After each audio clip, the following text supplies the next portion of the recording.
C'est comblé maintenant, c'est bon, ok, ça marche. Les gens ils s'aiment, ça se voit, ça marche mieux, n'est-ce pas? Amen. Ok. J'ai un message pour vous aujourd'hui, les frères. Amen, prêt. Et le titre de mon message, c'est Ton courage peut tout changer. Ok. Ton courage peut tout changer. Ok? Parfois on regarde des films, on est impressionné par des sportifs, on regarde leur courage, on est impressionné, ça nous motive. On aime bien prendre exemple sur des personnes qui ont réussi, n'est-ce pas? Ouais. Et ça nous motive.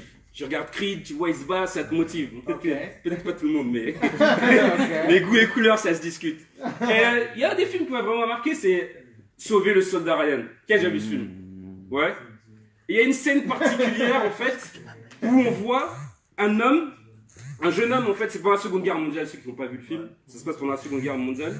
Et on les voit, le débarquement en Normandie, ils arrivent chez les Français, les Américains, et ils viennent libérer, en fin de compte, le peuple face aux SS, face aux nazis. Et il y a un jeune homme dans l'armée américaine qui s'appelle Upham. Okay? Et c'est un jeune soldat, il est en train de faire ses armes, il n'a jamais tué quelqu'un, et il commence. Donc il est effrayé. Et ce qui se passe, c'est que il y a un de ses amis qui est aussi pendant cette guerre-là, qui s'appelle Mélich. Et à un moment, vous voyez, les villes elles sont un peu désaffectées et tout ça. Et ils arrivent en fait dans un bâtiment où Upham et Mélich, ils montent dans ce bâtiment-là. Et à un moment, Upham, il arrive, il voit Mélich, il entend Mélich qui est en train de se battre avec un soldat SS. Et c'était une opération spéciale. Et donc, du coup, il n'y avait plus d'armes. Ils n'avaient plus beaucoup de munitions, en fait. Et les SS non plus, ils n'avaient plus beaucoup de munitions. Donc, ils devaient aller vite et passer la frontière. Et il rentre dans la maison et le jeune soldat, il arrive, il monte les escaliers et il entend, en fin de compte, son ami qui est en train de se battre avec un SS. Et comme ils n'avaient plus d'armes, le SS et son ami, ce qui se passe, c'est que le SS, il se débat avec lui, ils sont en train de se battre pour avoir le couteau et pouvoir se tuer l'un et l'autre, en fait. Et ce qui se passe, c'est que le SS, il est un peu plus fort, donc il vient sur lui, il vient sur Mélich, et à un moment donné, tout doucement, il commence à prendre son poignard et il le transperce tout doucement dans son cœur, et l'autre, il commence à résister. Et puis après, ils font des roulades. Il revient, ils sont en train de se frapper. Et c'est un combat, un contre un, en fait. Et t'as Mélich, t'as Upham pendant ce temps-là qui est dans les escaliers et qui entend, en fin de compte, son ami en train de se débattre. Il est avec son arme, et le gars, c'est l'un des seuls, comme il avait peur de tuer, du coup, il avait toutes les munitions sur lui. Toutes les munitions qui restaient au bataillon, c'est lui qui les avait sur lui. Et c'était le seul à qui il restait une arme et des munitions. Et il est dans l'escalier. Et il entend, en fin de compte, son ami qui est en train de se débattre. Et le mec, il commence à pleurer. Il entend le bruit. Il entend les coups de poing. Il commence à se recroqueviller. Il a peur. Il commence à pleurer. Et pendant ce temps-là, il y a son ami qui est en train de se débattre. Et à un moment donné, t'as le SS qui prend l'ascendant et il commence à lui poignarder tout doucement. Et il y a le poignard qui commence à lui rentrer sous la peau et qui va jusque dans le cœur et il meurt. Et qu'est-ce qui se passe? On voit que Upham, il est dans les escaliers, il est en train de trembler et il est avec l'arme. Le SS qui s'est débattu pendant 15 minutes, il arrive au-dessus des escaliers et le SS, il n'a pas d'arme. Et t'as Upham qui a l'arme, mais il la pointe même pas contre lui. Et le SS, il se dit, je vais mourir. Le gars, il a une arme, j'ai pas d'arme. Je suis foutu. Le SS, il le regarde dans les yeux. Il commence à descendre les escaliers. Il frôle Upham et il passe et il s'en va. Et qu'est-ce que tu vois? Upham, il commence à pleurer. Il lâche son arme. Il s'est senti comme un rien.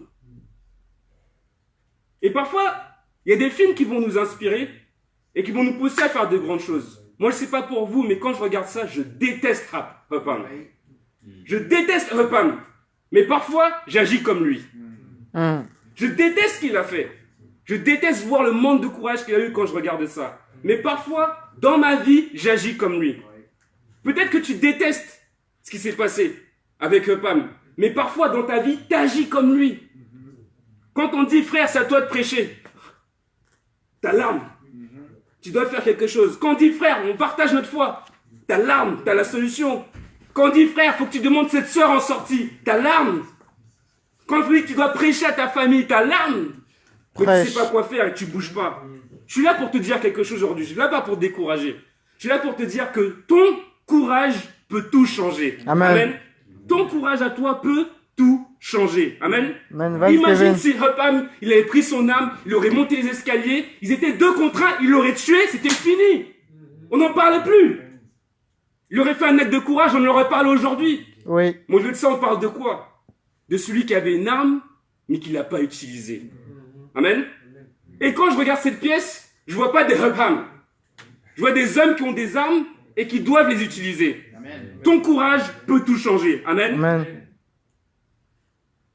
Le courage, en fait, ce n'est pas une pensée, c'est pas penser à ce que tu as peur de faire.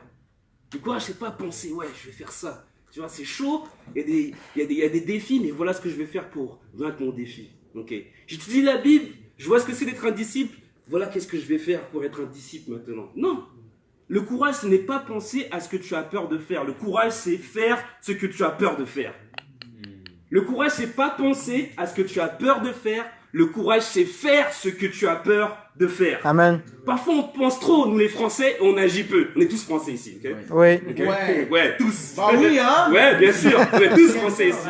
Et parfois, nous les Français, on pense trop, n'est-ce pas? Ouais. On pense trop et on agit peu. C'est vrai. Ok? On a proposé de dire la vérité entre hommes. Ouais. On pense trop et on agit peu. La peur, c'est pas un problème, les gars. La peur, c'est l'essence même du courage. Sans peur, il n'y a pas de courage. Sans avoir peur, il n'y a aucune raison d'avoir courage. Moi, je suis quelqu'un de base, je suis peureux. Ok? Mais je veux agir. Et j'agis. Amen. Et je sais que c'est la même chose pour vous. La première partie de mon message, c'est va avec la force que tu as. Vas-y. Et la deuxième, c'est prie plus que tu ne penses. Première partie. On va aller en 1 Samuel chapitre 14. Un chapitre super inspirant. 1 Samuel chapitre 14. On va lire à partir du verset 1. Dites-moi amen quand vous y êtes. Ok, j'aime bien parce que vous n'êtes pas des menteurs. Quand vous n'y êtes pas, vous ne dites pas amen. C'est bien ça. Amen. Encore. Ok. Agit, il est chaud aujourd'hui. Il est prêt. Il est prêt. Chapitre 16. 14. Agit, il va utiliser son arme aujourd'hui. Agite plutôt derrière, agite. 1 Samuel 14, verset 1. Tout le monde y est, c'est bon? Oui. Yes. Ok. Un jour, Jonathan, fils de Saül, dit au jeune homme qui portait ses armes, viens, poussons jusqu'au poste des Philistins qui se trouve là, de l'autre côté, et il n'en dit rien à son père. Verset 2. Saül se tenait à la limite de Gibéa, sous le grenadier de Migron, et la troupe qui était avec lui comptait environ 600 hommes. C'était Achija, fils d'Achitub, lui-même frère d'Icabod, le fils de Phinès et le petit-fils d'Élie, prêtre de l'Éternel à Silo, qui portait l'éphod. Le peuple ne savait pas que Jonathan était parti.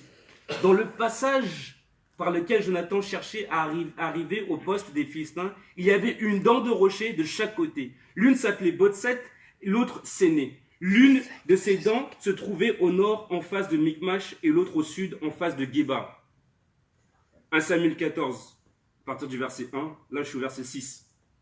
Jonathan dit au jeune homme qui portait ses armes, viens, poussons jusqu'aux portes de ces incirconcis, peut-être l'Éternel agira-t-il pour nous. Amen. En effet, rien ne peut empêcher l'Éternel de sauver, que ce soit au moyen d'un petit ou d'un grand nombre.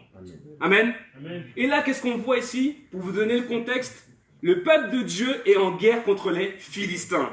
Parmi les Philistins, il y a un soldat qui est bien connu qui est Goliath. Ok?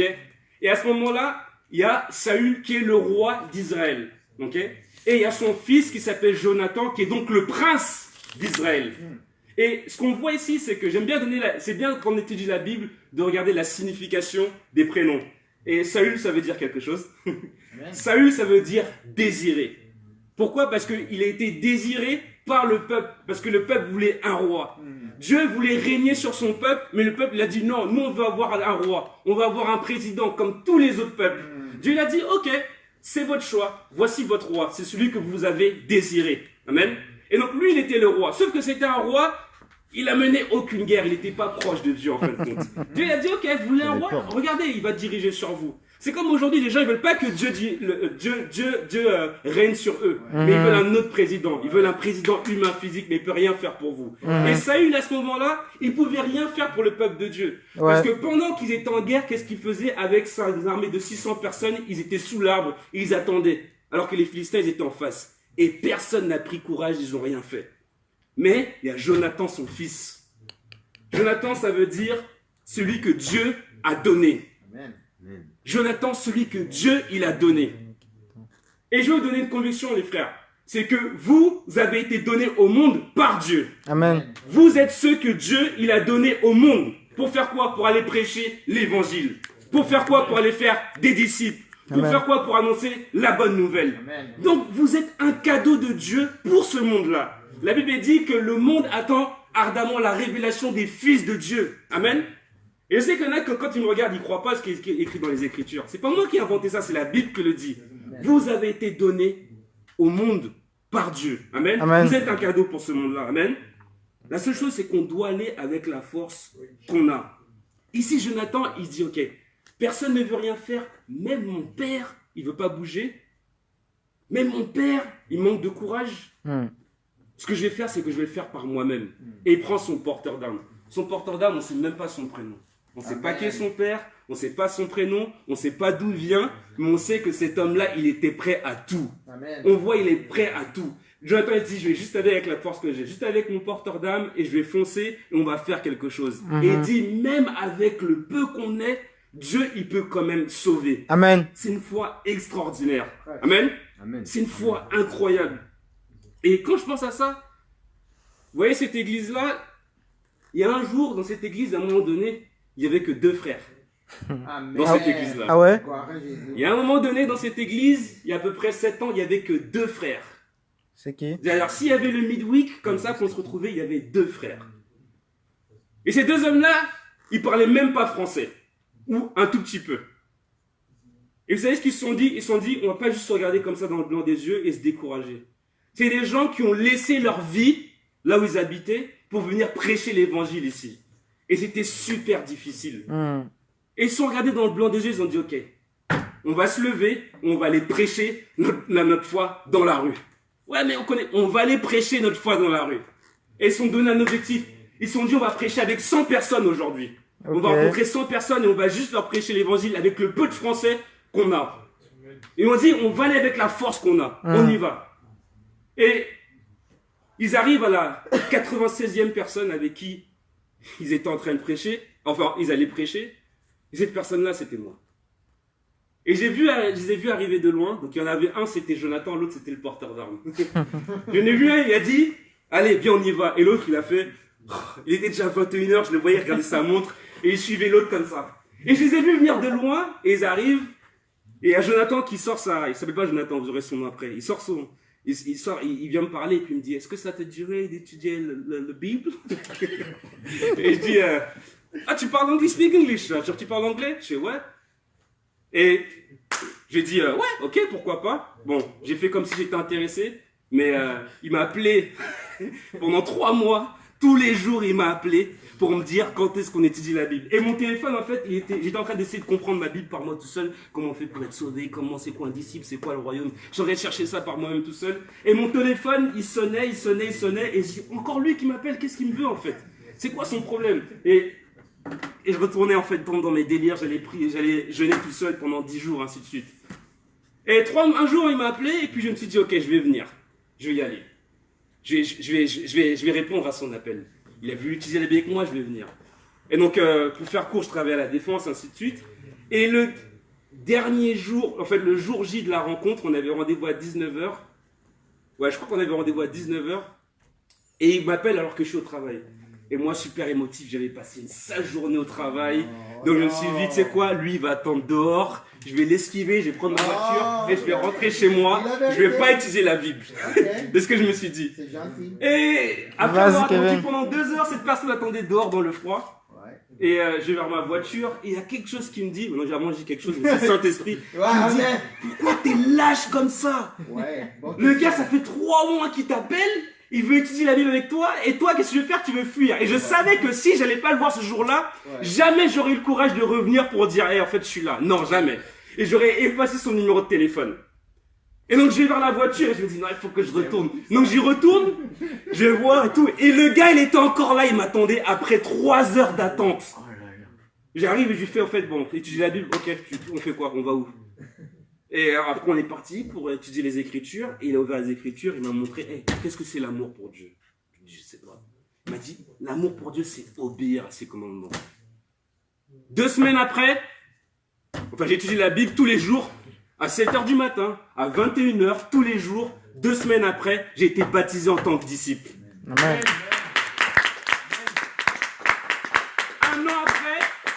Un an après, j'étais marié à ma femme. Amen. C'est mieux de préciser, c'est jamais aujourd'hui. Et maintenant, Je vais baptiser ce soir.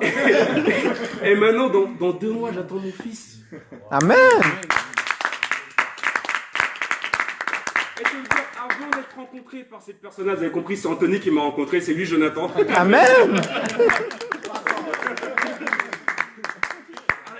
S'il n'avait pas, et s'il n'avait pas ouvert sa bouche ce jour-là, s'il était resté chez lui et qu'il s'est dit non, je parle pas français, je vais rester chez moi, je vais pas partager ma foi. S'il s'était pas dit je vais aller avec la force que j'ai. S'il n'avait pas dit ça, où est-ce que je serais aujourd'hui? Et je vais vous dire quelque chose, la question c'est vous, les disciples, où est-ce que vous seriez aujourd'hui s'il n'avait pas fait cette action-là? Chez nous, on va rien faire. Et tous ici, il n'y aurait eu personne ici présent. C'est vrai. Personne. C'est vrai. S'il n'y avait pas un homme qui s'était levé pour dire je vais aller avec la force que j'ai. Il y a aussi le porteur d'âme qui est Omar. Omar, on t'attend ici bientôt. Où est-ce qu'on serait aujourd'hui? Ton courage à toi. On en a beaucoup parlé de cette histoire. Il y en a qui la connaissent par cœur maintenant. Mais la question c'est, est-ce que toi tu vas être le Jonathan aujourd'hui? Amen.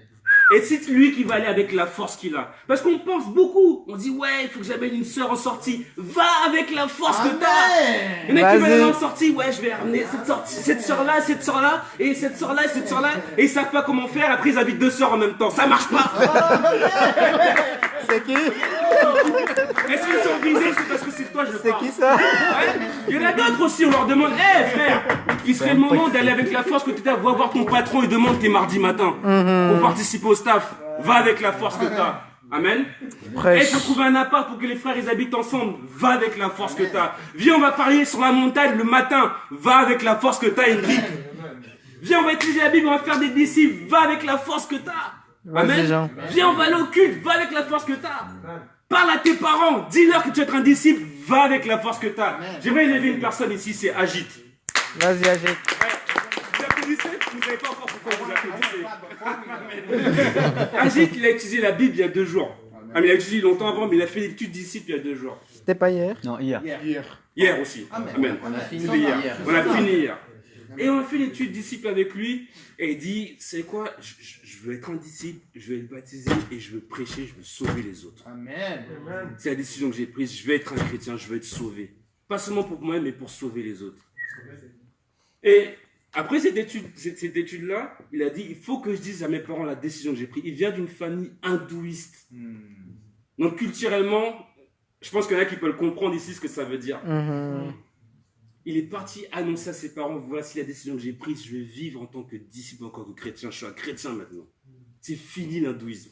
Je suis un chrétien. Vous voyez ce que lui a dit son père? Son père lui a dit, change de nom de famille. Sa mère, elle l'a regardé, elle lui a dit, t'es en train de suivre Satan. Avant de venir là aujourd'hui, en fermant la porte, on dit, où est-ce que tu vas? Et il dit, je vais à l'église. Je vais dire ce que vous voulez, je vais à l'église.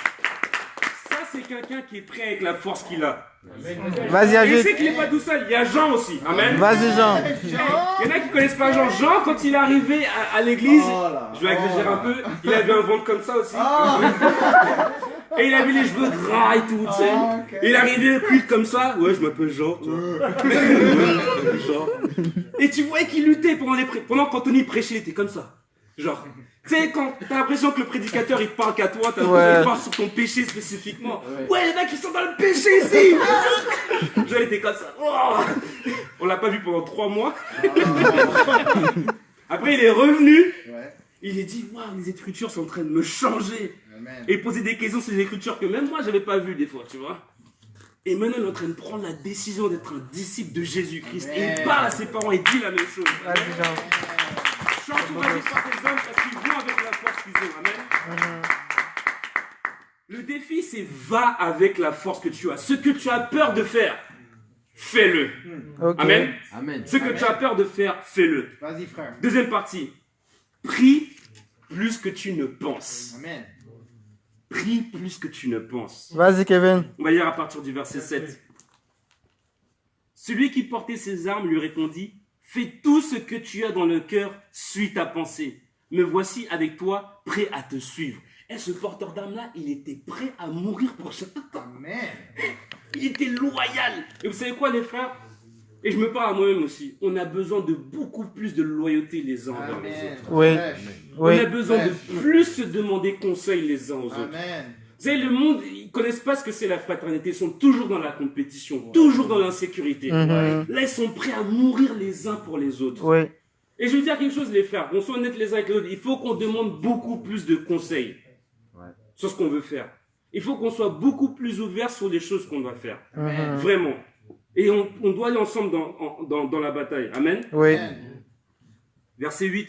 Eh bien, dit Jonathan, allons vers ces hommes et montrons-nous à eux. S'ils nous disent arrêtez-vous jusqu'à ce que nous arrivions vers vous, nous resterons à notre place et nous ne monterons pas vers eux.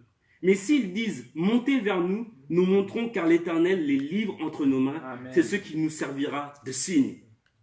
Ils se montrèrent tous les deux au poste des Philistins et les Philistins dirent voilà les Hébreux sortent des trous où ils se sont cachés.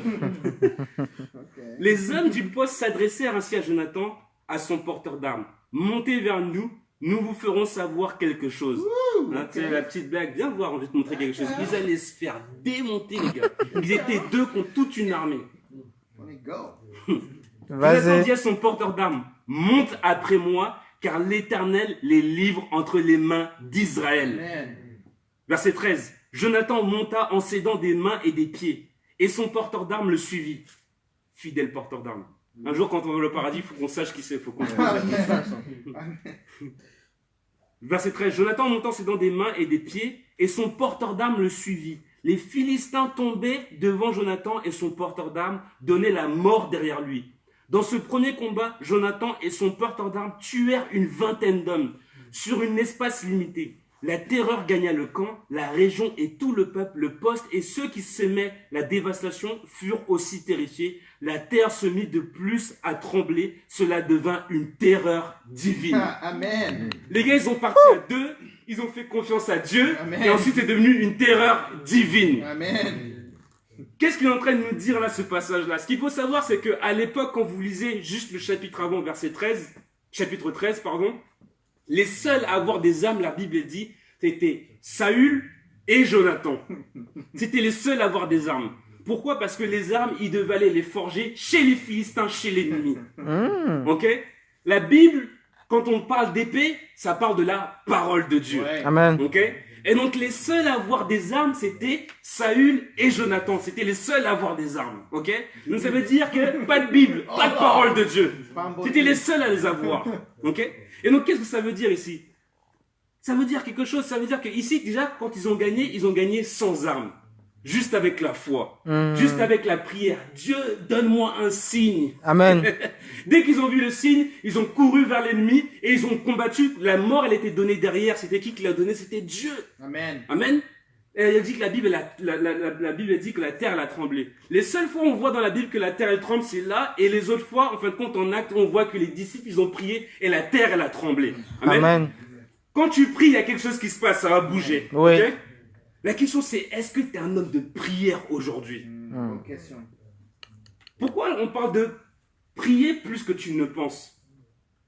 La prière, c'est quoi? C'est une discussion avec Dieu, n'est-ce pas? Oui. Les pensées, c'est une discussion avec Satan. Les mauvaises pensées, des discussions avec Satan. Jésus était quoi? On le voit en Matthieu 4. Jésus, à un moment donné, il est dans le désert. Qui vient lui parler? Satan vient lui parler. Et Jésus lui répond quoi? Avec la parole de Dieu. Donc même Jésus, il a dû être un homme de prière, mais dur et à fond, pour faire bouger Satan en fin de compte de son passage et continuer son chemin. Donc toi, tu penses que tu vas survivre sans prier? Ou tu penses que tu vas survivre juste en disant merci Papa Dieu pour la journée, ensuite tu sors, je vais avoir un moment avec Dieu, sinon mon formateur va me poser la question, et puis je vais prier vite fait, et ensuite je vais sortir. C'est impossible.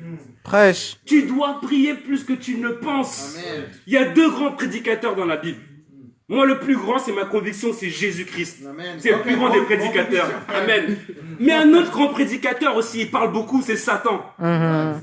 Et quand tu penses avec tes pensées négatives, qu'est-ce qu'il fait Satan? Il vient te parler. Ah, t'es sûr que t'es un disciple? T'es sûr que tu veux continuer à étudier la Bible? Et puis d'ailleurs, si t'allais sur Netflix plutôt que d'aller au Midweek, puis si t'allais sur Netflix ou sur YouTube, si t'allais regarder des films pornographiques et genre, ah, ça a l'air pas mal celle-là, et puis elle, et puis elle. Et puis t'es perdu. Et puis Satan, il te prêche son évangile à lui. en fin de compte. Il te prêche ses mauvaises nouvelles. Mais malheureusement, il y en a qui aiment trop discuter avec Satan et qui ne parlent pas assez avec Dieu. Et j'en faisais partie. J'en faisais partie. Amen. Et je Vas-y. dois toujours faire quelque chose pour changer. Le truc, c'est quoi? C'est prie plus que tu ne penses. Jonathan, il a prié jusqu'à ce que son cœur il change et ensuite il a foncé. Le défi, c'est quoi? C'est prie pour que ton cœur il change. Amen. Parfois, on est Amen. là, ouais frère, je me sens un peu fatigué, je suis découragé, physiquement ça va pas. Non, c'est que tu pries pas assez. Le défi c'est quoi? Prie chaque jour jusqu'à ce que ton cœur il change. Amen. Amen. Prier c'est une discussion avec Dieu. On est en train de te dire quoi? Dieu il est en train de te supplier, il dit prie tous les jours. Il dit prier sans cesse. Lui qui a créé le ciel, la terre et tout ce qu'elle contient, il veut avoir un moment avec toi. Il dit parle avec moi, passe du temps avec moi. Ce matin, je me suis levé, j'ai dit, hey, Dieu, tu sais quoi, je sais pas quoi te dire, c'est vide. Et des fois, j'écrivais mes prières et tout ça, je savais pas quoi dire à Dieu. Et personne se sent comme ça des fois? Ce matin, on sait pas quoi dire et tout. Ouais. Et je me suis dit, en fait, mais pourquoi pourtant, je me lève tôt, j'essaie de prier, et je comprends pas, j'ai pas grand chose à dire à Dieu, en fait, c'est pas normal. Qu'est-ce qui se passe? Mais en fait, chercher Dieu, prier Dieu, c'est pas gratuit. C'est un prix. Ça demande un prix émotionnel, en fin de compte. De parler à Dieu jusqu'à ce qu'il y ait quelque chose qui se passe, en fait. Oui. Et c'est ça le défi, c'est prie jusqu'à ce qu'il y ait quelque chose qui se passe. Prie jusqu'à ce que ton cœur, il change. David, quand il parle à Dieu, il dit, j'ordonne à mon âme de dire à Dieu, de prier Dieu. Ça veut dire que tu as ce pouvoir-là émotionnel, en fin de compte, de prier jusqu'à ce que ton cœur, il change. Amen. C'est ça le défi aujourd'hui. Amen. Amen. Et donc, le défi, c'est quoi, mes frères? C'est véritablement, en fait, d'aller avec la force qu'on a, quoi qu'on fasse. Dis-toi que le fait que tu partages avec une personne, ok, ça peut tout changer. Mhm. Ton courage peut tout changer. Moi, ça me fait plaisir quand je vois les frères qui sont là en train d'étudier la Bible aujourd'hui. Pourquoi? Parce qu'il y a une personne à un moment donné qui a le courage et qui a ouvert sa bouche. Donc tu dois aussi ouvrir ta bouche. Va avec la force que tu as. Amen. Et l'autre chose, c'est qu'on est vraiment émotif. Et les hommes aujourd'hui, dans le monde, malheureusement, c'est plus des hommes. Pourquoi? Parce qu'émotionnellement, ils fuient tout le temps. Et le truc, c'est quoi? C'est de prier de tout notre cœur jusqu'à quelque chose qui se passe. Jusqu'à quelque chose qui tremble. Donc j'ai la foi que, imaginez l'homme que vous seriez si vous étiez vraiment un homme de prière aujourd'hui. Imaginez un peu toutes les choses que vous courriez accomplir si vous alliez avec la force que vous avez. Il y a des armées qui seraient détruites et Dieu il serait glorifié. Donc j'ai vraiment confiance et Dieu a confiance en nous. Bon mercredi. Amen.